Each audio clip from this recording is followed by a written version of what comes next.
Listo, ya estamos transmitiendo en vivo por Facebook también. Gracias.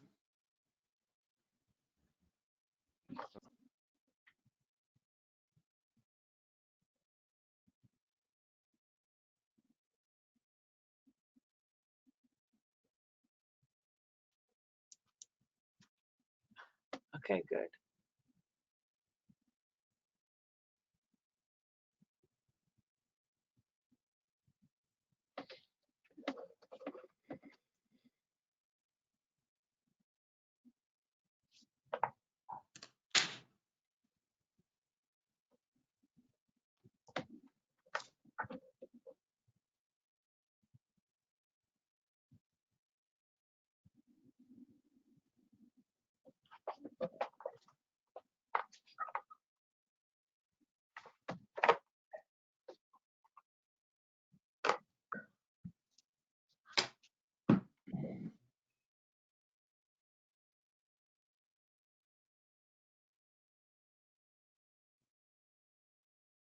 Buenas tardes. En nombre del Centro de Ciencias de la Atmósfera, agradezco su participación en el panorama actual de las ciencias atmosféricas 2020, concretamente a la segunda sesión de esta edición del panorama. A través de la videoconferencia se han registrado más de 500 participantes. A todos ellos y ellas les enviamos un cordial saludo.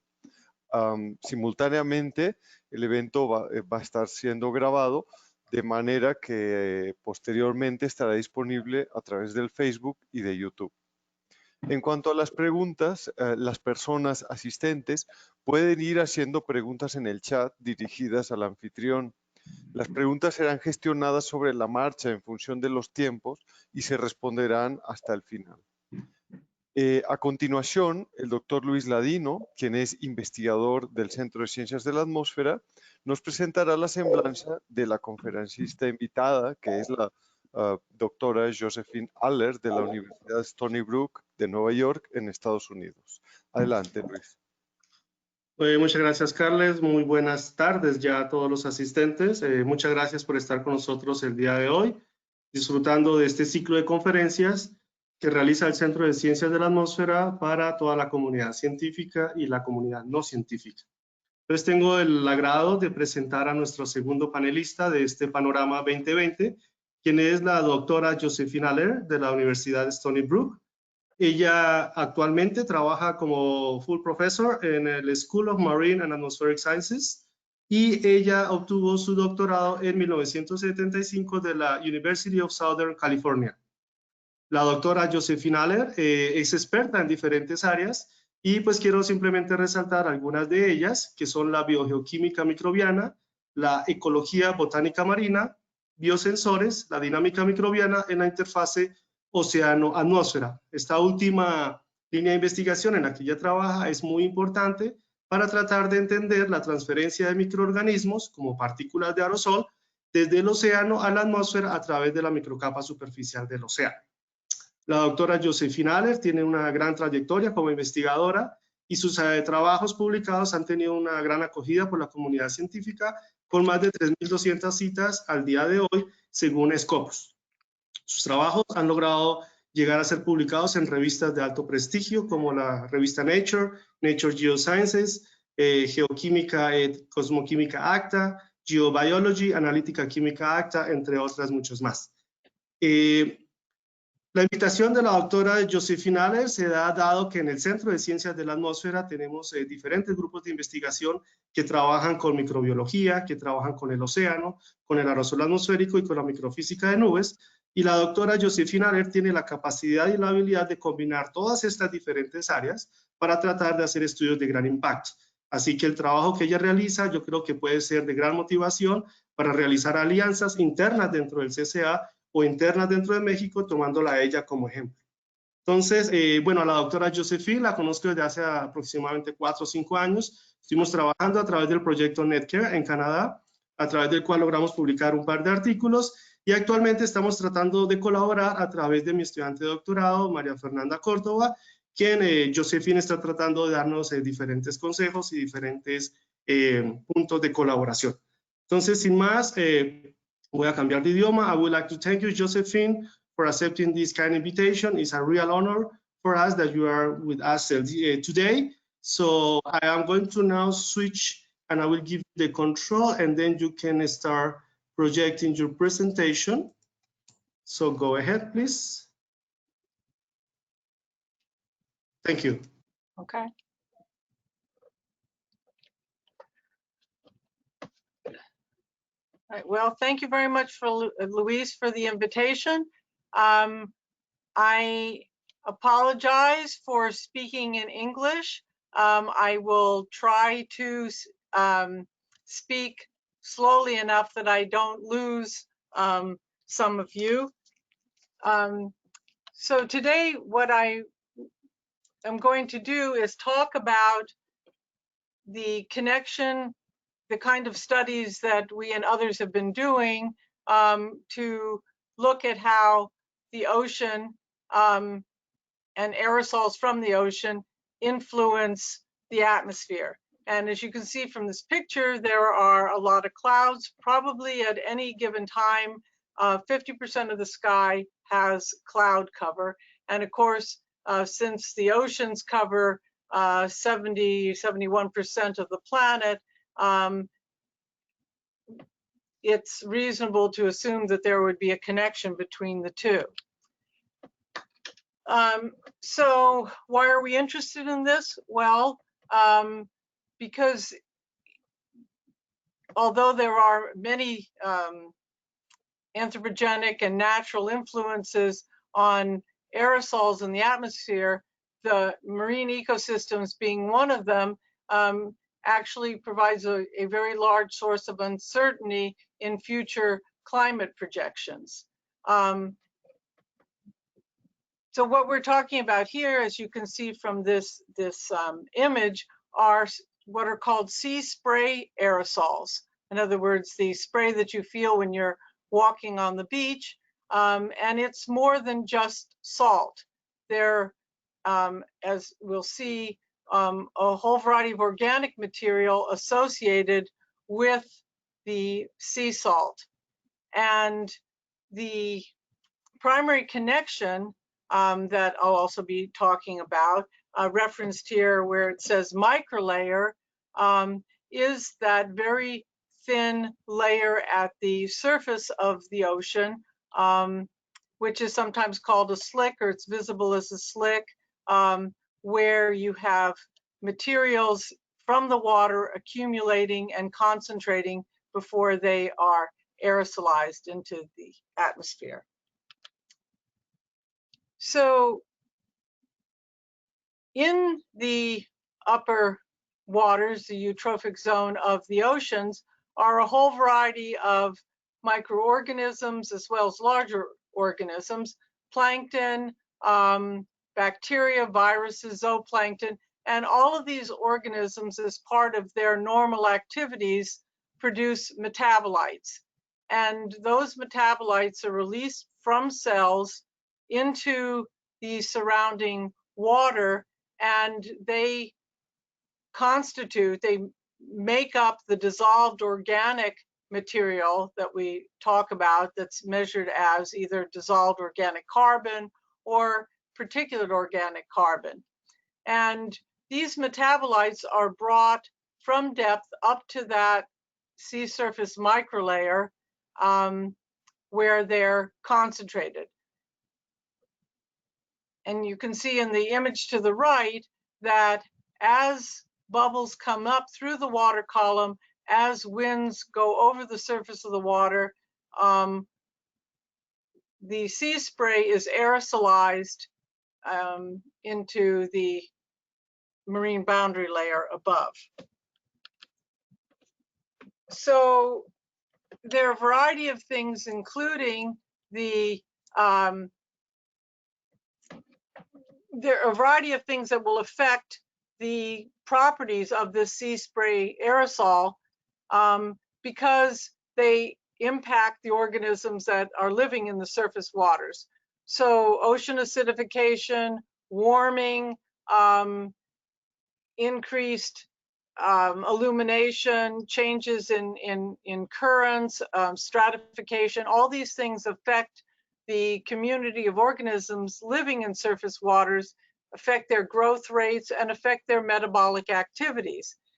And the result of this is a shift in what is called the metabolome, or the suite of very small organic molecules that are produced by those organisms and which are released into surrounding waters. And the result of this is that you end up with a very complex pool of organic material. And it changes. It depends on the dominant organisms. It depends on growth conditions. But in spite of the complexity, it is one that can be identified. So what we and others have been interested in doing is looking at the chemical complexity of the sea spray aerosols, which are likely to provide new insights into aerosols and particularly climate relevant properties of aerosols. Oops. Okay. So how do we sample this seawater and the microlayer? Well, this environment is highly dynamic and it's heterogeneous. There are a variety of environmental factors that influence the surface. So you can see on the left here a battery operated catamaran that has a rotating drum on it that's Teflon coated, and it moves around and around, and the film of water that is collected on it can be essentially scraped off and collected and sampled. Well, that works if the seas are calm, but when they're not calm, this technique doesn't work very well. But it is extremely useful for collecting large volumes of that sea surface. In contrast, there's also, for example, glass plate samplers. And in this case, you simply dip the plate into the water and you bring it out slowly, and then you use a squeegee to just remove any of the water that is attached to the glass, and you can collect it as you can see in the lower image to the right, into a sterile bottle. And in that way, you will get a sample of the water. Now, if you want to sample below the surface, typically what we do is simply wear gloves, have a clean bottle, and you submerge it underneath the water and remove the cap, collect a little water and discard that, and do that several times, and then seal up your bottle, and then you can collect water below. In many cases, when ships collect what they call surface water, they're really using the ship's intake system, which can be 5 meters below the surface. And there's quite a big difference between the amount of organic material and the nature of the organic material that's dissolved in the water between the very surface and perhaps 5 meters below. Aerosol sampling. Well, there are several different ways that you can collect the aerosols depending on your interests. On the left here is a pole, a 10-meter high pole, and on top of the pole, which you can't see very well, I apologize, are filters and glass fiber or quartz filters, and the aerosols are being drawn through the filters and then collected. On the right, you can see a platform that has a variety of sampling devices, and this platform is actually on the island shown in the first image, and you can see the sampling site is quite close to the ocean, and so you're able to actually collect aerosols from the ocean. So typically what we do is use a sampling system, an impactor system that has a variety of stages that allow discrimination of particle sizes. So this impactor will collect particles from 0.3 to 2.5 microns, and in each of these sections there's an impactor plate, and you can put various substrates depending on how you want to examine the particles, or you can put filters and collect the particles that are size discriminated. Okay, and the way this works is the air comes in through the top, and then as the particles move through the impactor system, the rotating stages and the different plates will trap particles depending on their size, going from the coarsest particles to the finest particles. All right, so the sea surface microlayer. Well, here we're looking at the spray, the sea spray, and when the particles are aerosolized, there are a couple of different stains that have been used by a variety of people that are interested in that material that allow you to stain particles. And in some cases here you can see algae, or you can see diatoms that are alive, and you can see the outer layers are stained, and you can see material on the inside.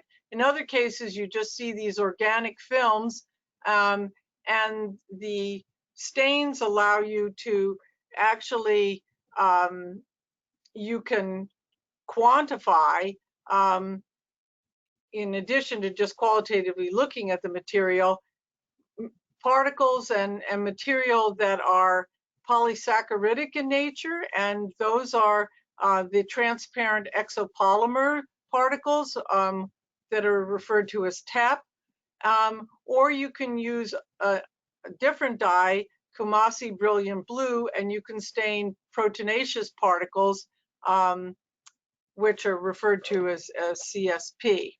Okay, and you can see that some of them, you have the individual cells, and in some cases these are long stringers, and this material that accumulates in the water ultimately will sink and provides organic material to deep ocean waters. But along with the total mass of particles which are aerosolized, this material is also aerosolized. In this case, what you these are several different stations in the Western North Atlantic where we impacted particles that were generated either in the atmosphere at this station that says 2/3, or were collected from a sea sweep unit that collected the particles as they first came out of the ocean, and the particles were impacted onto MOUDI substrates. And so we have sizes here in nanometers from small on the left side to large on the right side. And so you can see that that while you have a total mass of particles collected, that there's a significant percentage in some cases that we can measure as TEP. Okay. All right. So many of you know, of course, that particles in the atmosphere are very complex. The sea spray aerosol particles are quite complex, and they can initiate cloud formation either by acting as cloud condensation nuclei or as ice nuclei. And while the available pool of aerosols that can form ice nucleating particles is identical to the pool that's available to form the cloud to act as cloud condensation nuclei, the properties that make a particle effective, an ice nucleating particle, can be different from those that operate as cloud condensation nuclei. Generally, the ice nucleating particles are between, say, 2 and 6 microns, but we and others have found that particularly in remote regions, marine regions that are not influenced by airs from the continents, you can find ice nucleating particles that are submicron. So this is a topic that Luis knows about very well and works on, and we have collaborated on in the past.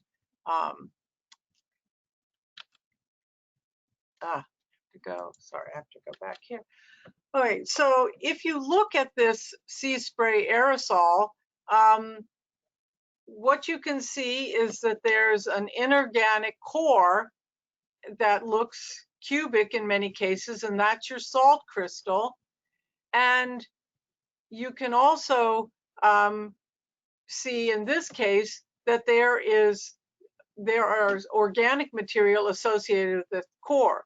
So this image, which are particles that were collected on this Western North Atlantic cruise, but would look very similar if you collected particles in the Gulf of Mexico or in the Pacific, anywhere else.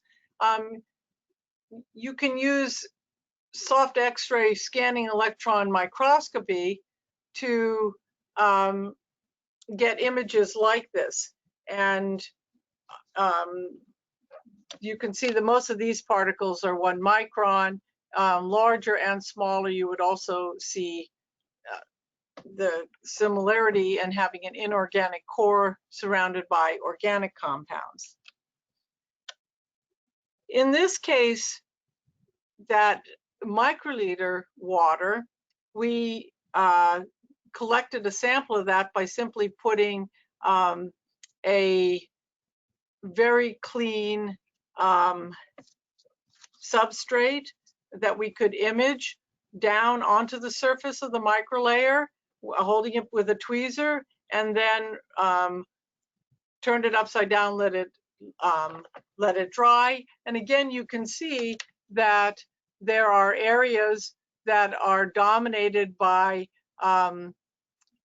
green, which is the organic carbon, and there is an area where you also have sodium chloride or inorganic material.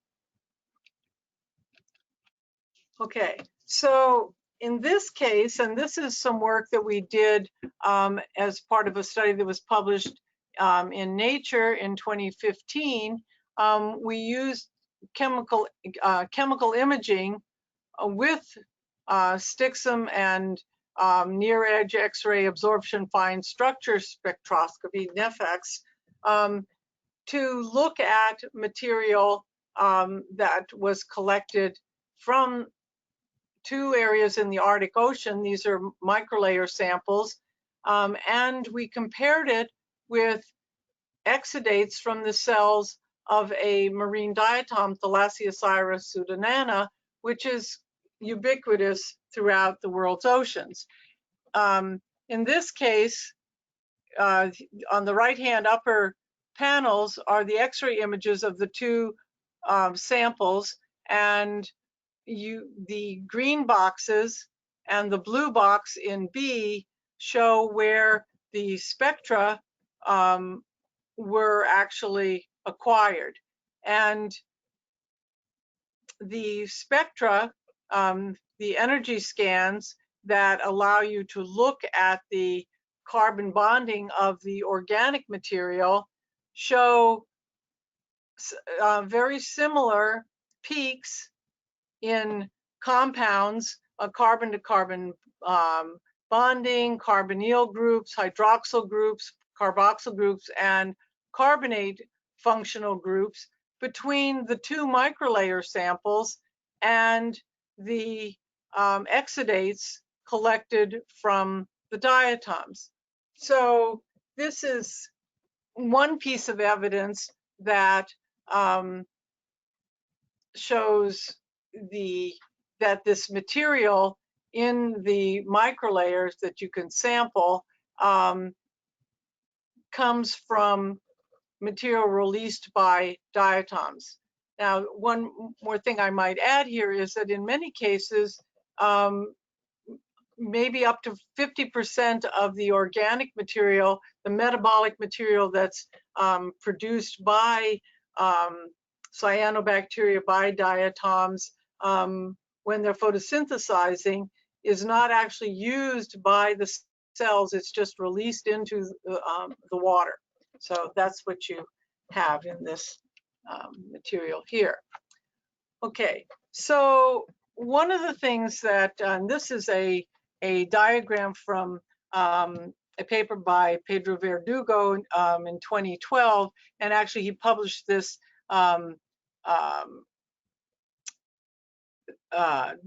this particular figure in an earlier paper, but what it shows you is the size range of particles in the water. So that's across the top. So the finest particles to the right, the larger particles to the left, and at the bottom, it presents various ideas for the kinds of instruments that can be used to examine particles in the different size classifications. So here you can see in the blue area, we're talking about dissolved organic carbon, and then we have truly dissolved material, and then colloidal material. And you can see viruses and macromolecules, particles that actually can be aggregates, or some of this organic material that come together as gels in the microgel or the nanogel size, fall within this range, which is sort of arbitrarily divided as dissolved organic carbon from the particular organic carbon. And in that case, you now have moved into the realm of actual bacterial cells, cyanobacteria, nanoplankton, fragments of these plankton, and of course zooplankton. And all of these organisms contribute to the POC pool as fragments of cells or fragments of zooplankton, for example, and to the organic pool through exudates. And many of these materials, these microgels or these nanogels, actually can coalesce and form these macrogels. And this is where you find those transparent exopolymer or TEP particles, as well as the CSP particles. Okay, and so this line between, or this division between the dissolved organic and the particular organic carbon is sort of long-standing and based on particle size, pore size of filters. So it is, what students generally learn is that material that would go through a filter of 0.2 microns is your dissolved organic material, and what's collected on the filter is your particular organic carbon. Okay, so this is going on all the time in the water, and of course the exact composition of this material depends on where you're located, and what you can see here is that if you just took a sample of water and looked at, in this case, an epifluorescence image of, you can see gels here with bacteria sort of trapped within the gels. You can see filaments of algae. You can see there's some cyanobacteria, and with other stains you can well imagine there are gazillion viruses also trapped within these gels. So that would be if you took a water sample and looked at it. this is a satellite image where you can see tremendous amount of coccolithophores. So these are organisms that have a carbonate, a test of calcium carbonate, and they form tremendous blooms. This is from the Barents Sea, and when you get a bloom of organisms like this, or it could be dinoflagellates or diatoms, or you have a tremendous amount of exudates released into the water, and obviously that material can and is aerosolized. So the first picture I showed you and the picture from the sampling area in the Azores was the location of a Department of Energy sponsored campaign to look at aerosols in a remote marine region, but in a region where sometimes, depending on the wind directions, you have input from the continent, and in other cases, you would expect to see a marine influence on the aerosols. And so these plots here is the result of microscopic analysis of sea spray that was collected over a 24-hour period at this site. And what I'm trying to illustrate here is that in figure A, this is a scanning electron microscope in computer controlled mode, which allows scanning of thousands of individual aerosol particles. And in this case, you can see, as illustrated by the green, is that sea salt particles were dominant. Okay, so the red shows dust particles, and some of the orange does also. But in this case, during that period of time, most of the particles across a whole size range of particles were sea salt particles. Using Stixum Nefex, the same, looking at these particles and the contribution of organic to inorganic material, you can see that all these particles, the majority of them at least, are mixtures. So there's some organic and some inorganic. So the inorganic would largely be the sea spray, although it could be fragments of cells or other kinds of particles.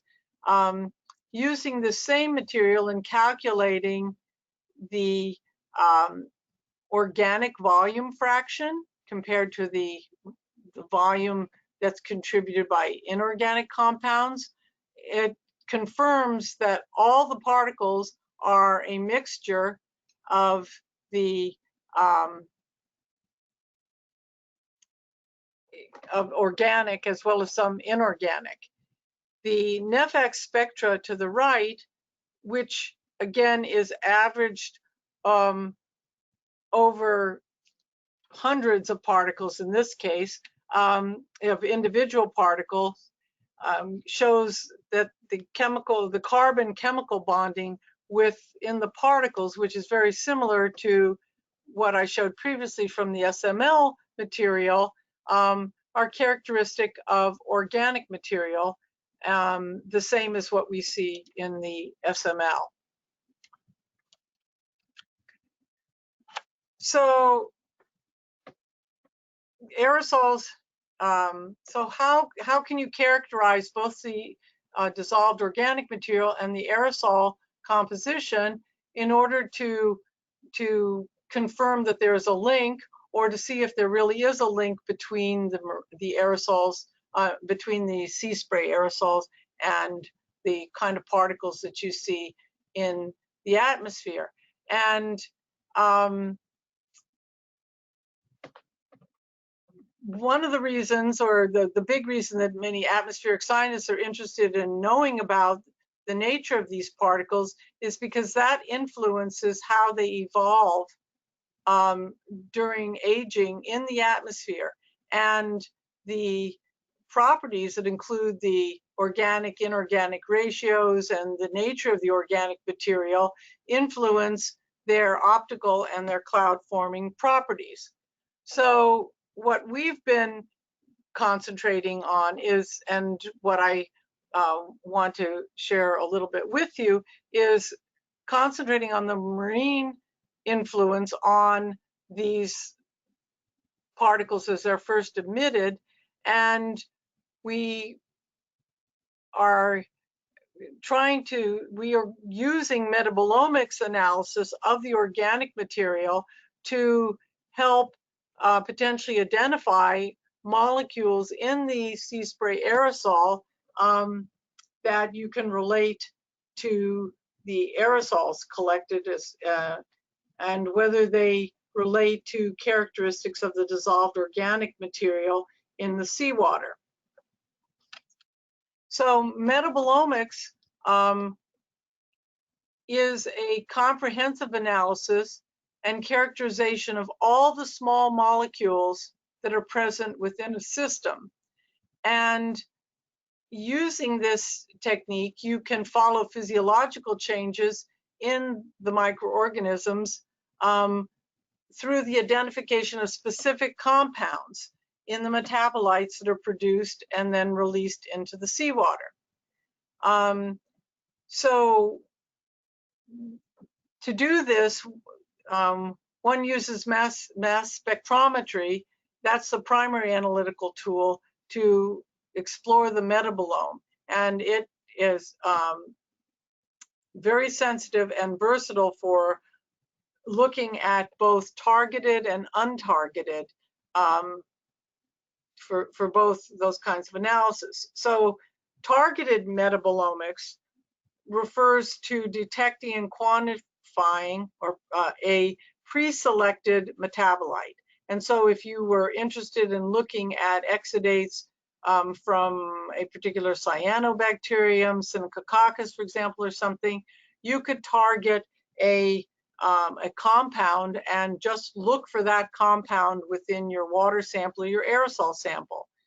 Or you can use the untargeted approach, where you attempt to cover the broadest range of detectable compounds to look for chemical patterns or particular classes of compounds where you don't have an a priori hypothesis, and you just want a general view of what is in the seawater.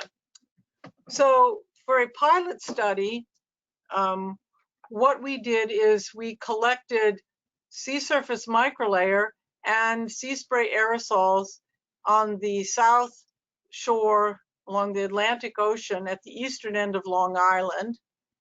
We used glass plate sampler to collect the microlayer standing in the water, and then we used two different techniques to collect the aerosols. So in the one case, we collected aerosols on filters. We drew in the air and had the particles impact onto the filters, and those are, we're calling aerosol samples. We also had a sterile seawater in a biosampler, and we collected the particles into that sterile liquid. Okay, so a technique that's developed over the last number of years and we've been working on perfecting takes the organic material in those samples and extracts it using solid phase extraction sorbents. And so this is just a little cartoon that shows that these sorbents, which you can buy as pre-made cartridges, you condition the sorbents, you rinse it, and one of the things that we've done is expand the rinsing to make sure that you don't have any material bleeding from the sorbents.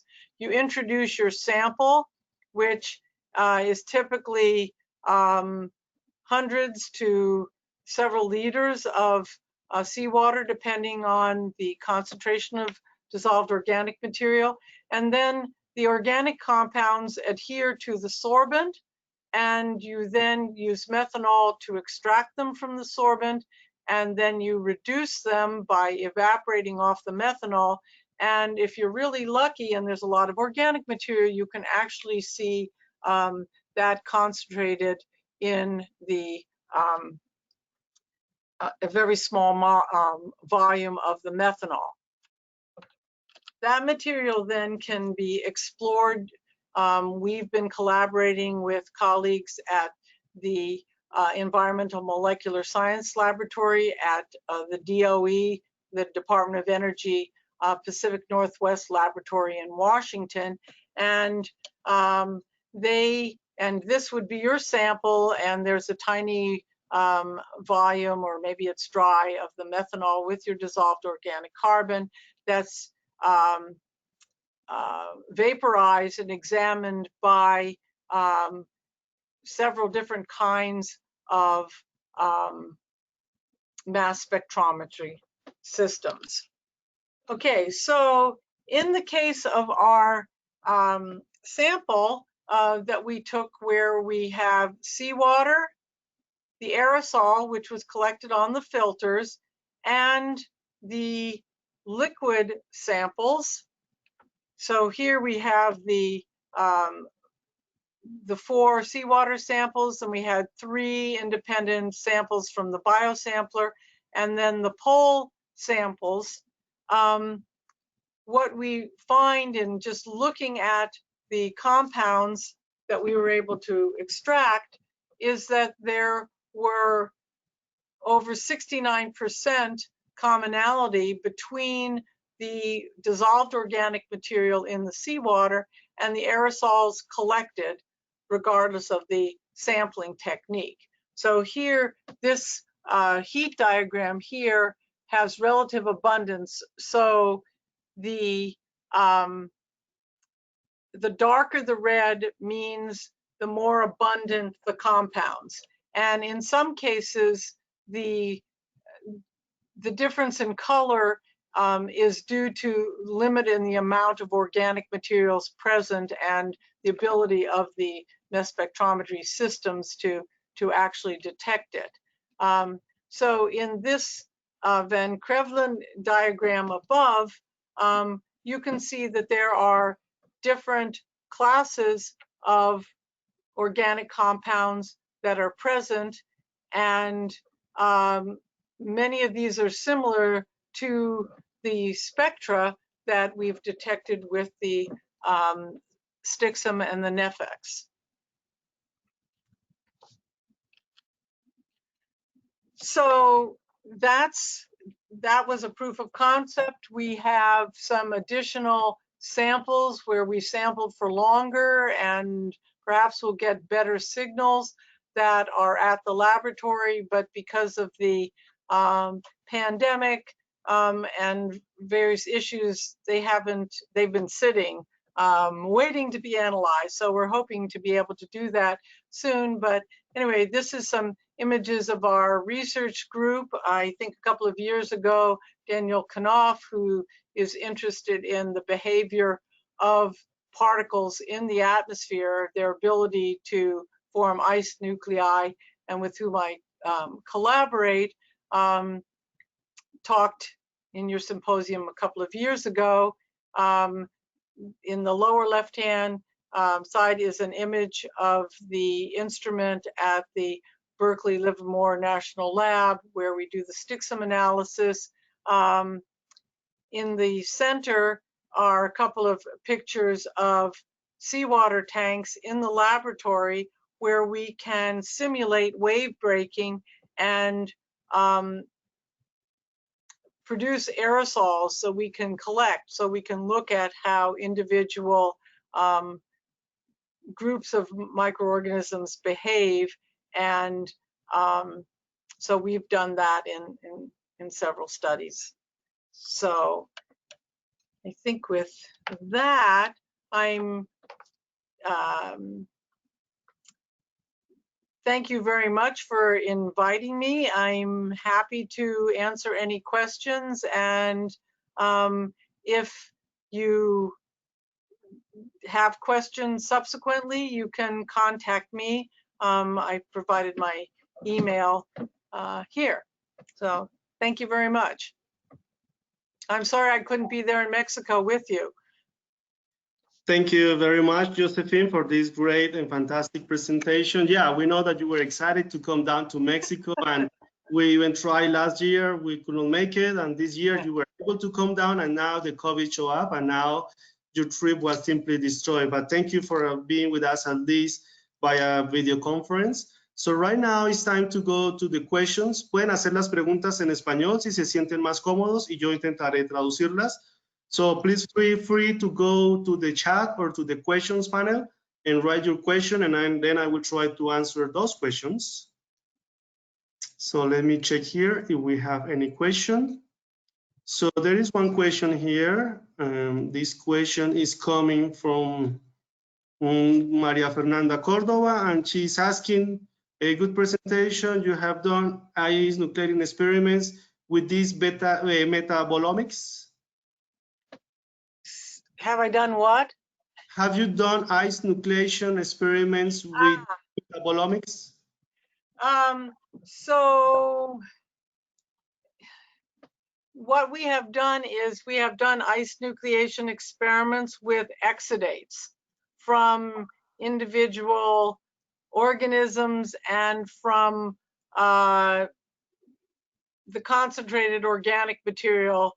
Yes, so the idea and what we are working on is learning, getting the metabolomic information at the same time as the materials that would be looked at for the ice nucleation experiments. So that's sort of the next step.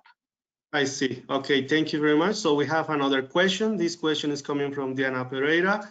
And she said, considering the influence of background emissions of marine aerosol, what are the atmospheric implications of phytoplankton blooms?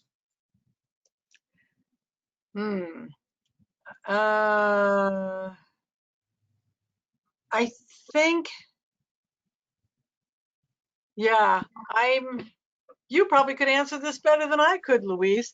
I think in many cases, these blooms, I mean, there are localized implications of blooms, particularly of blooms of, say, harmful algal organisms, because along with the organic or some of the organic material are toxins, and so they can actually sicken people, and they do that because when cells break or the toxins are aerosolized, you can become sick from them. In a broader sense, I don't really know how to answer that, whether anyone's looked at. Certainly these blooms are short-lived, and many of the compounds are also processed before they're aerosolized. But I would think if you have large concentrations of organic compounds, that at least locally they could influence cloud production in those regions where they occur. Yeah, you are completely right, Josephine. And actually, very recently, J.C. Creeman from Colorado State University, she did a cruise around the Arctic, and then she measured before and during and after a phytoplankton bloom, and she was able to see that the concentration of ice nucleating particles significantly increased during the presence of those phytoplankton blooms, affecting the microphysical properties of clouds, and then maybe enhancing precipitation formation and so on. Yeah. And so you are completely right. Okay, so ¿alguna otra pregunta? Más questions, more questions? So we have here another question. Where is it here? So I think Rocio Garcia is asking if those microorganisms are able to regulate or to affect greenhouse gases. Yes, I mean, they do. I mean, they're volatile organic compounds. And I mean, I'm not even talking about sulfur compounds, the DMSO and all. But yes, anything that is, you know, they'll influence the gases, the kind of gases that are also locally emitted to the atmosphere. Okay, thank you. So I have another question. So you show us at the beginning that you use different strategies to collect the sea surface microlayer, and then you show that you use the glass plate, and then you also use the rotating drum. So is there any difference, or does it make any difference if you use either of these technique, or maybe the metal mesh, which is another different technique? Right. So is there impact of that? Yes, I think the screen, you could use a, you know, like a window screen.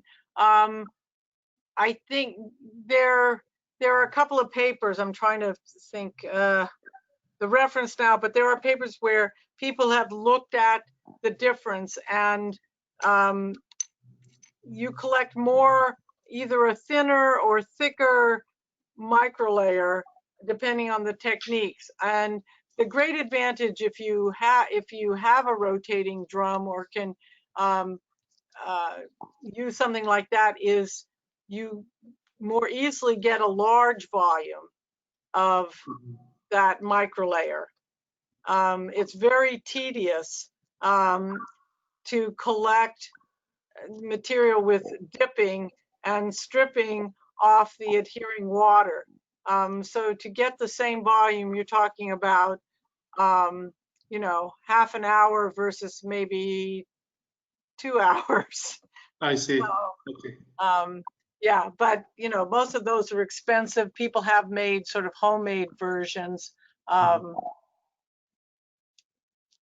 those, but these would probably be the closest. And then of course, in some cases, you know, no one will hang you over the side of the boat, so you can, you know, dip and strip. And so in many cases, people have had to just collect buckets of water, and then on the deck of the ship waited sort of for microlayers to form and then collected them. And of course, that's not optimal, but yeah. I see. Okay, thank you. So we have another question coming from Wenner Ochoa. So he said, we know that in the ocean, temperature rises more and more. It becomes acidic and deoxygenated. Given this, how can we manage this risk? Well, I'm not sure exactly how to answer that. I think clearly all those things will affect the community of organisms.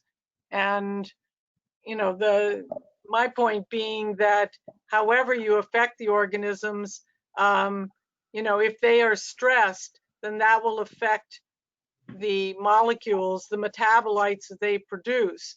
And so, you know, that will change, that couldn't change the nature of the organic compounds that then become associated with the sea spray aerosols.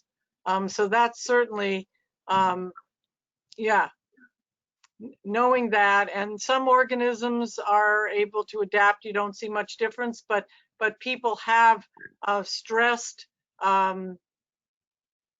microorganisms and then seen changes in the compounds that they release. So that's certainly a good point. I see. Yeah, I think you are getting very tough questions, and I think we get another tough one. I think this is coming from either Mario Cruz or Irma, I'm not sure, but they said, how those biological particles metabolites can affect the atmospheric chemistry? Yeah, well, through how how the particles change as soon as they enter the atmosphere is influenced by the kind of organic material or the mix of inorganic and organic material that make up the particles. And so if you change the nature of the organic material, how it ages, and therefore how it influences either chemical or physical processes in the atmosphere will be changed. So that's sort of, you know, one of the main points of looking and knowing something about this transfer of materials. Okay, thank you. So we have one question. This one is coming from Camila Rodriguez, and she said, in what space scale does the sea surface microlayer biological composition change, or is it similar? There is another technique to collect more surface water, or the best technique until now is the plate technique? Yeah, I mean, I think you get the thinnest layer at the surface most area with the plate. But the rotating, something like a rotating drum, you know, would give you a greater volume, which is a big advantage, because particularly in this case, when you have very low concentrations of some organic compounds, then the more water you can extract your organic material from, the better. And you know, so the more surface material you have, the better your chances of actually isolating the organic compounds. I see. Yeah. Okay, and I have a question for myself, which is, so you show us a picture about this wave breaking, that you have a tank to simulate the wave breaking, right? Yeah. So these are, I believe, called the mesocosm experiments. Yes. These Yeah. try to simulate the wave breaking in the Yes. image.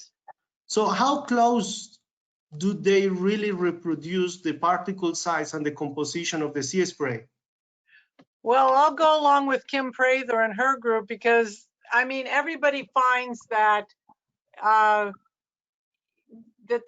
that between these tanks and the methods, they can reproduce the particle size distributions pretty well, and particularly with the plunging water.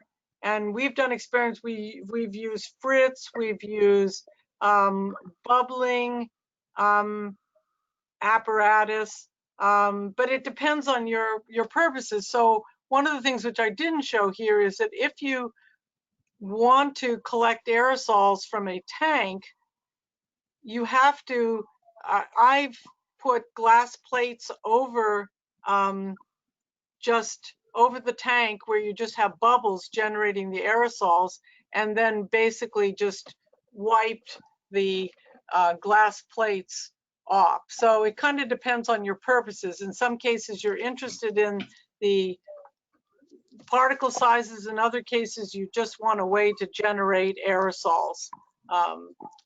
So I don't know if that I see. answers, but yeah, yeah no, they're thought to pretty well mimic ocean conditions. Okay, thank you.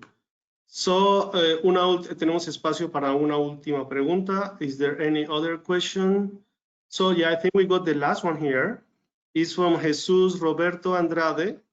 He's regards from Campeche, and well, he basically says thank you and congratulate you for this your nice work and your great presentation. It's not De nada. Okay, so with this, I would like to close up the questions part. So thank you very much, Josephine, again for this great presentation, for giving us this time to share the time and your knowledge with us. I hope this, as I said at the beginning, this will serve as a motivation to open new internal collaborations or maybe external collaborations with you as well. And now I give the microphone to Carles. Thanks, Professor Aller, for this excellent lecture. It was very clear and interesting. Also, thanks, también gracias, doctor Luis Ladino y doctora Graciela Raga, ambos coordinadores de esta sesión como anfitriones.